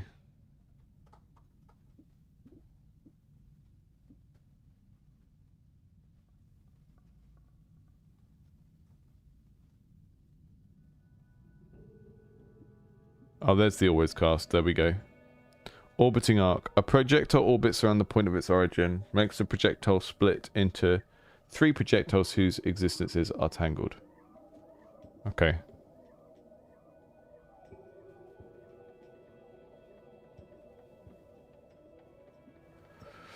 Starter wand is trash. Okay, so what I'll do is I'll move this stuff off the starter wand onto here. And then swap that with that, which now does nothing, but I can put something on it later.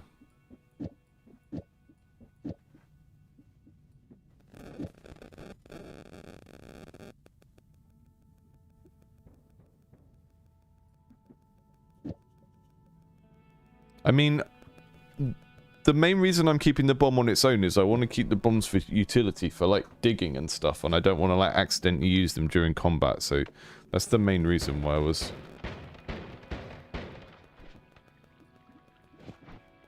Well, that's going to be my main combat wand. It's like a shotgun with a bouncy. That's bombs. That barely does anything, so I'm going to put that in the 3rd slot for now. Oh, the 4th slot, because I'll just keep this and then swap stuff into it later on. But yeah, I'm keeping the bomb on its own because I kind of see that as a utility thing rather than a combat thing. I have been using it in combat when I'm panicking, but mostly I want to save them for...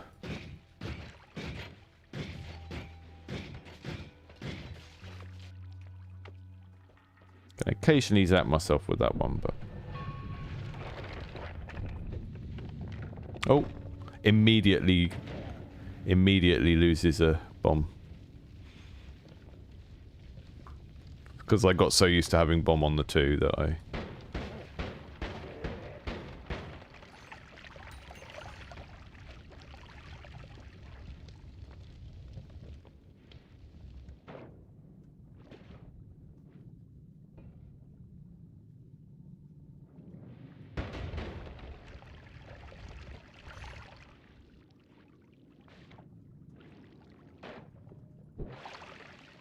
Ah!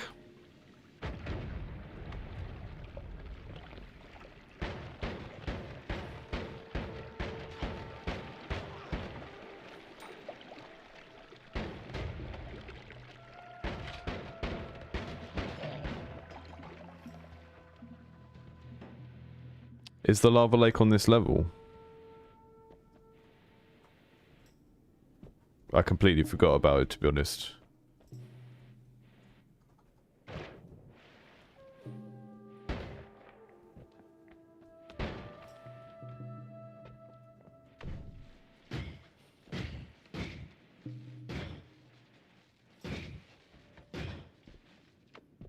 Okay, electrical sparks don't set dynamite off. That's good to know. Ah, okay, gone past it then.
Is it harder to fly in the humid air or something?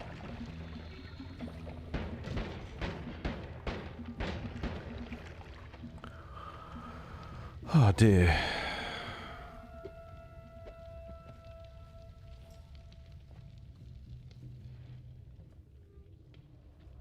Some delicious snacks laying around on the floor.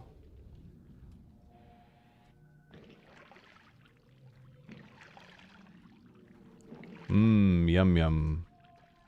I'm sick. I'm gonna be sick for 64 seconds.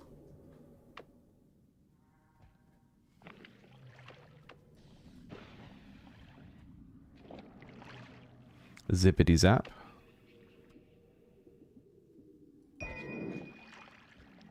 See what this one does.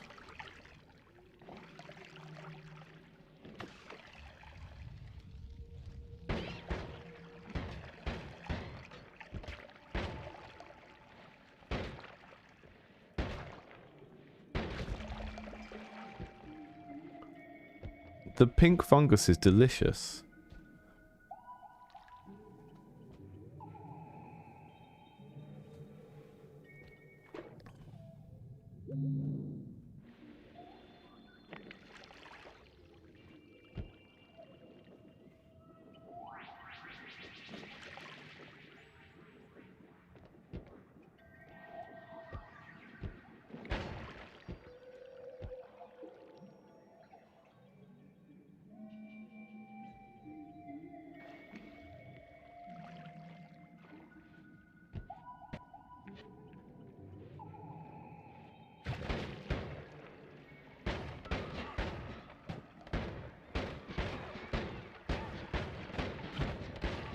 Okay, Mr. Swappy Wizard, being a show-off.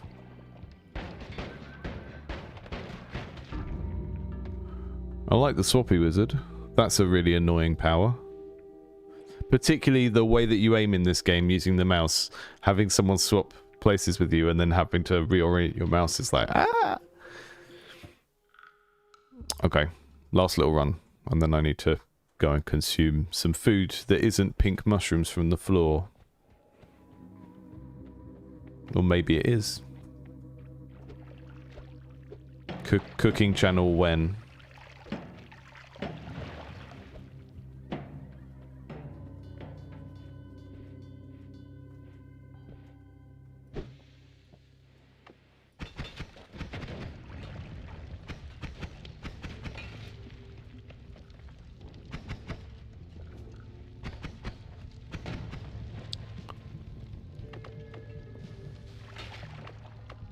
Look, all of my jobs in the last 10 years have been in game studios or academia. I know how to panic survive for an inordinate amount of time in unfavorable conditions.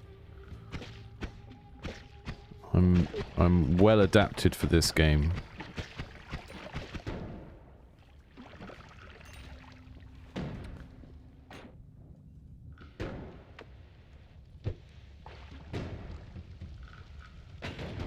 Whoa. That's good stuff. Lava lake. Let's go find the lava lake. Is it always towards the easterly side? Eastward.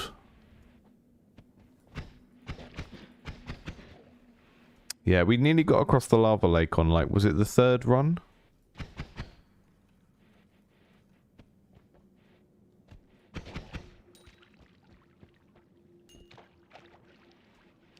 I love to be covered in blood.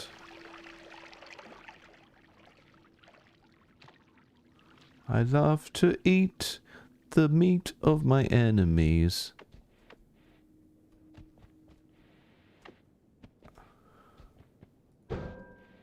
Oh, oh, oh, oh, oh. Oh, I thought that was like at my feet then.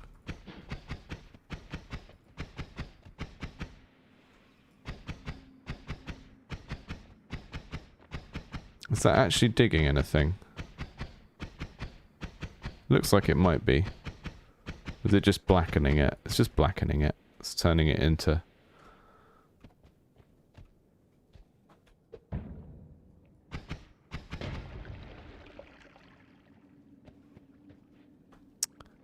Captain Planet's gonna have a field day when he hears about this.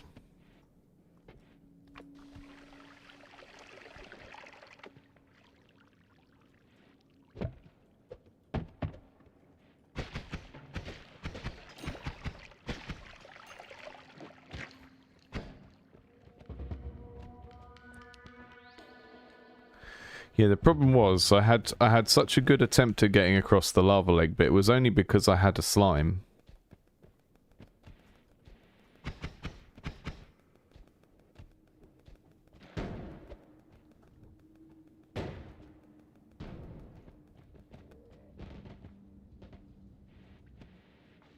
Can I eat these?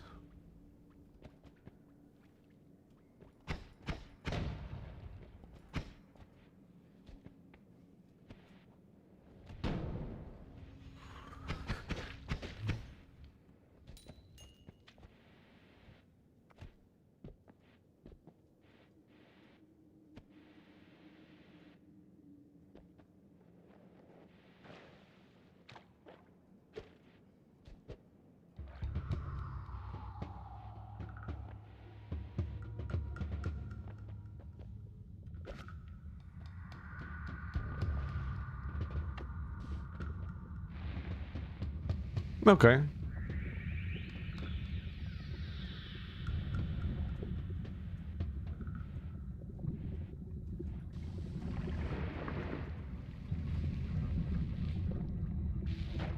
Ugh.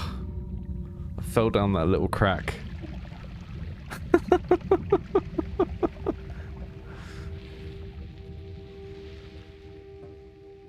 One more try. Hopefully I'll start with a water potion and I can just go straight down there. There was like a little crack in the middle of my my wonderful island I'd made, and I fell down the hole.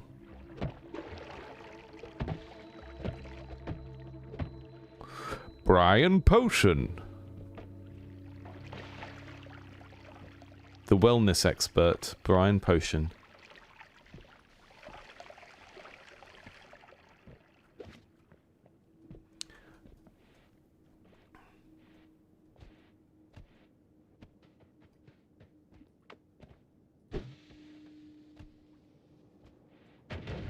Well, that wasn't very helpful, was it? Curse you, physics. The very laws of physics have conspired against me this day.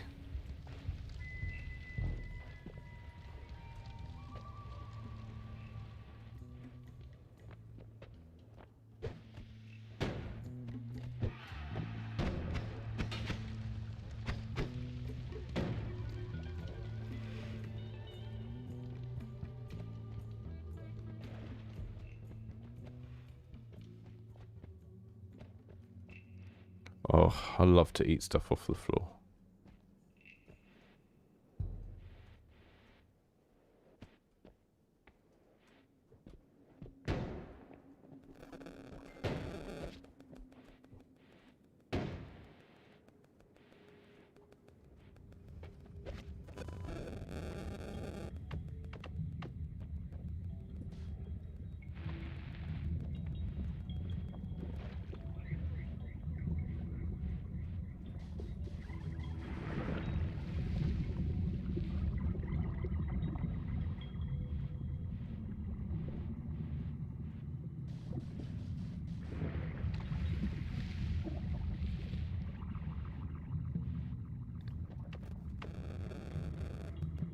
This ain't my first rodeo.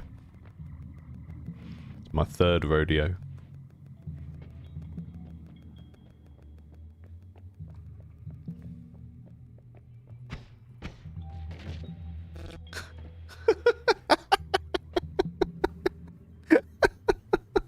Couldn't resist the temptation. Slimy egg. I got a slimy egg. Ah, yes, the orb room. I've brought you an egg. Among those who devote themselves to the transmutation of metals, however, there can be no such thing as mediocrity or attainment. A person who studies this art must have either everything or nothing. An alchemist who knows only half their craft reaps nothing but disappointment and waste of time and money. Moreover, they lay themselves open to the mockery of those who despise our art. Okay. Cool. That's what I was thinking as well.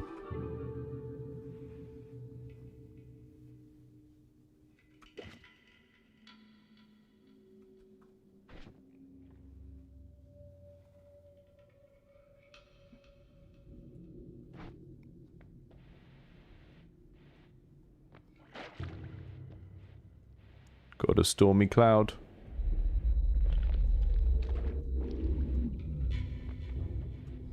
Is there going to be a scary... This background's cool.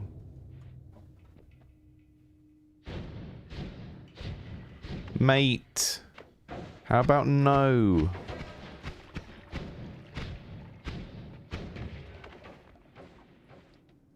I'll throw a slimy egg at you.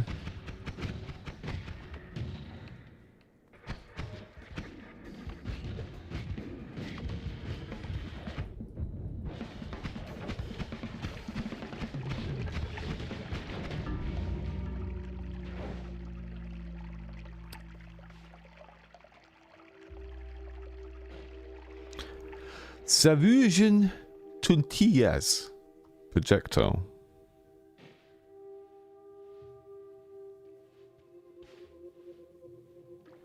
I believe the emoticon for that creature is actually one of these. I don't know what you guys saw, but I definitely saw one of those. Why would you do this to me?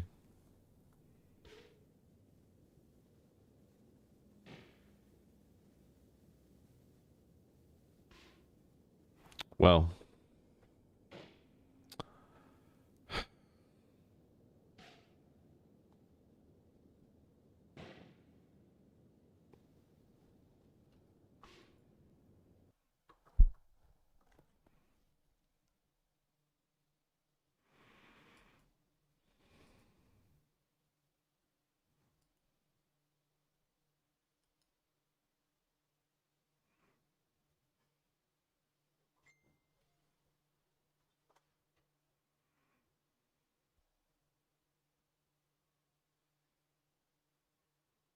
there's this button here on Steam.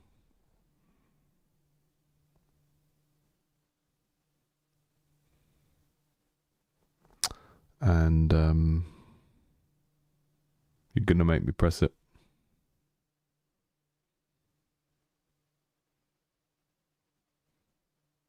No, not really. That was fun. Thank you for joining me on my first Noita expedition. I will come back, yeah. I don't know if I'll come back on stream. Maybe we could play more Noita next Friday. Maybe something else. I have a big list of shame of games that I've been wanting to play. The literal uninstall wizard.